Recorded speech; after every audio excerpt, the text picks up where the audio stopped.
Now let me just preface this by saying I do not mean getting 1,000 wins in 1 month. That would be absolutely insane. You know, to get on the top of the leaderboards and get that illustrious name tag. Now I've done grindy things, but playing TDS every waking second to get 2,000 wins in a month is 100% never going to happen. And so instead, I set my goal to fixing my win to lose ratio in Tower Defense Simulator. Now going back to August 28th of 2024, yes, that far back, my stats were around 700 wins and 1,400 losses. So in order to tilt this scale to slightly positive, I would have to double my current wins, which is very much possible, but definitely not fun. Now, how did I even get to 1,400 losses in the first place? Well, in modern day TDS, there have been hundreds of updates and balance changes that have reworked and added towers, making hardcore far easier than back then when it was, you know, hardcore. For going back in time, there wasn't really many options, and so the most prominent strategy, which was the one I used to get both Accelerator and later on Engineer, was to use Ace Pilot, Military Base, and that was it. Basically, you'd place down 2 ace pilots, which would drop bombs to deal with the bulk, and the military bases would help with the hiddens and anything that got past. The end of these runs would usually be marked by the mega slow. However, realistically, you'd die to the shadow boss that appears a few waves later that just does laps around the big fatty because you'd be skipping non-stop just to get like 3 more gems, and you just repeat that 7-minute process for absolutely chump change. I mean, like, look at this. Slaves get paid more than this. So that pretty much sums up how I got so many losses. But getting back on track, I had to decide the method I wanted to use to get my wins up, and ultimately decided to take it just one step at a time and just beat every map on Molten mode with Scout and Sniper, because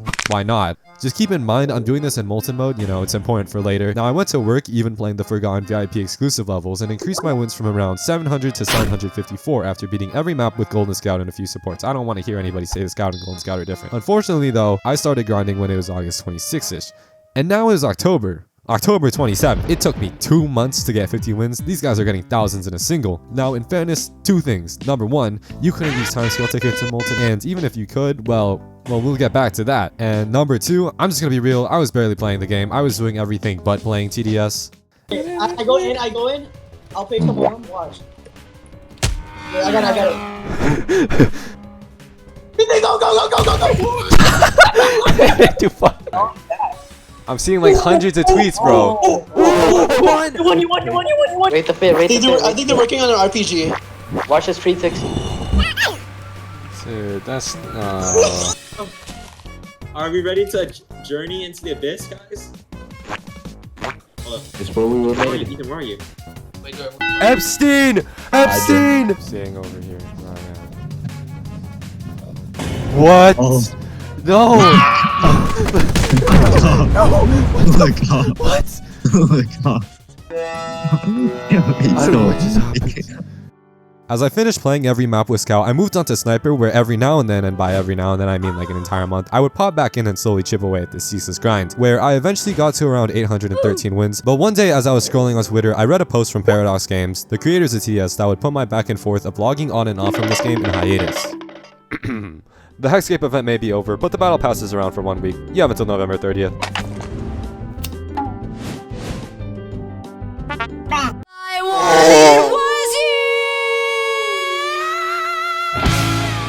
Now, a very long time ago, I purchased a battle pass for a small sum, with the thought process being, you know, I'll get enough candy corn, which is the progression system, just by doing this little challenge of playing every map with Scout and Sniper, and thought nothing of it. And also, I had like 3 weeks. That's plenty of time. I don't need to grind it out right as I purchased it. Remember when I told you to keep in mind the fact that I was triumphing every map with Scout and Sniper in Molten mode? Well, the problem is that Molten mode didn't drop any candy corn, and that was, you know, the only game I was playing. Speaking of Molten, they were reworking it.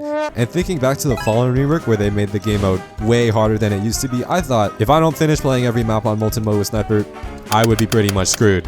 So now I have 2 very big problems, with the first one being I have 5 days to finish this battle pass, and if I failed, I wouldn't have a good hook for YouTube engagement, and also $5 would be down the drain. I can't lose $5, I'm already in road debt. Now, to understand the scale of this, I had 3,000 candy corn from doing the little Halloween Hexscape maps, but I need 27,000. 9 times the amount I already have to max the entire battle pass. And with the intended event now gone, it makes getting candy corn a lot harder to get. So I was left with grinding the Please Donate event that was happening around the same time, and firstly decided to test both easy and hard mode, the difference being that one is harder than the other, obviously. Both of them gave around the same amount, where with each game I get on average 250, meaning I would need to play 100 games in 5 days to get this. It took me 2 months to get enough willpower to play 50 games. I am so screwed. My solution and next problem was timescale tickets. A timescale ticket is an item that lets you either slow down or speed up the current game you're playing. Unfortunately for everybody but the developers, it is not a one-time purchase. You have to fork over a couple cents every time you want to save some time.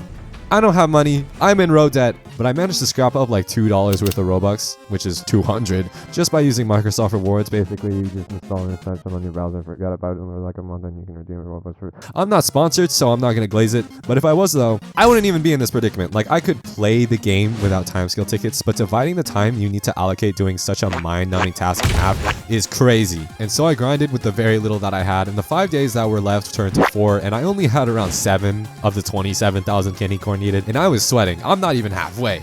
Now, after a little bit of grinding and a lot of procrastination, you know, the gravity of the situation is not set in yet. 2 days were left on the clock, and I was level 25, which is good, but the last tier of the battle pass is 40, which means I am barely over the halfway mark. Now, with 16,000 candy corn, I went to bed and awoke the next day.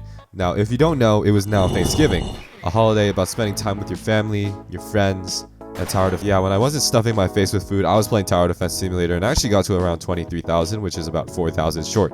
And so after wasting a holiday, there is no going back. And once more and finally, I slept and awoke at 5 a.m. the following morning with my funds completely dry and 15 hours left on the clock. I couldn't afford any more timescale tickets, and I am not forking over more money from my pockets to give to Below Natural. I need you to imagine the despair on my face years ago when I bought the custom audio game pass for DJ, and a few weeks later, Roblox decided to remove every single audio on the catalog because of a lawsuit. Absolutely never again, and so I spent the next 5 hours on my chair, and finally, after days of cramming, 880 total wins, and 10 hours left to complete it, I finished the entire battle pass. They extended the deadline of the event to December 1st. You know, that's fine. I don't really care. And I also had another problem. Remember me playing every map with Sniper? Yeah, I still had to finish that actually. Now, I suspected that the rework would drop on December 4th, as is the day the Please Donate event would end. So with the deadline set, I went off. Now, Sniper is actually able to beat Molten Mode with supports. It's just that it is so extremely unsatisfying and disengaging. With many of the maps, there were barely any clip space, so I had to use my remaining placement limit on medics to do damage. For example, one of the maps only accessible by VIP server access, Atlas Coliseum, had these tiny pillars where you could barely fit more than a single sniper on them. And when there was enough to reach the 40 placement limit, they were so split apart that the buffs from the support towers couldn't reach all of them at once. Furthermore, many of the later maps had several entrances with a modifier in which zombies would arrive through all of them. And I don't mean like the original pool of zombies are split between each entrance. I mean all of them have the same amount, meaning 2 or even 3 times the normal amount of zombies depending on the map. With the exception of the Molten boss, it's still just 1. Of this stupid map that forks into 3 different caves. 3 times the Molten Titans. 3! Of course, all of this would have been a problem in cramming this completion before December 4th, except I purposely left out the part where before I did the 5-day battle pass cram, I only needed to beat like 5 maps. So I wrapped up beating every map with Sniper on December 2nd, so not really a cram. And literally a day later, they announced that the Molten rework could not arrive December 4th like I anticipated, but actually December 11th, which, you know, is my fault for setting up the deadline this time. Now, looking past this, I was up to around 880 wins, just 120 away from reaching 1,000. And with this, I was left with a choice on what to do with this remaining gap. The 2 main decisions were to, because of the leeway between now and the Molten rework, either play every map with Paintballer and Molten mode, and the other choice.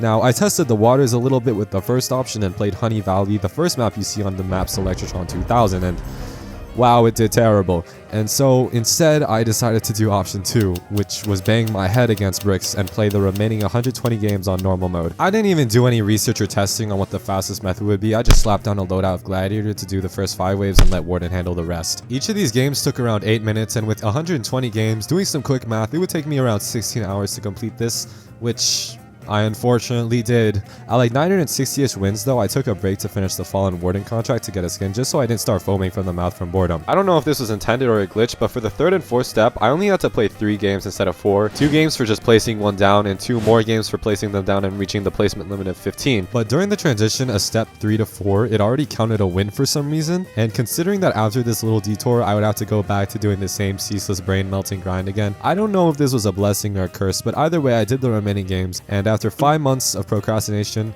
I played around 300 games and got 1,000 wins, which compared to the top 1% sounds like absolutely nothing. And also I'm supposed to get to 1,400, not 1,000, so I'm only like halfway done.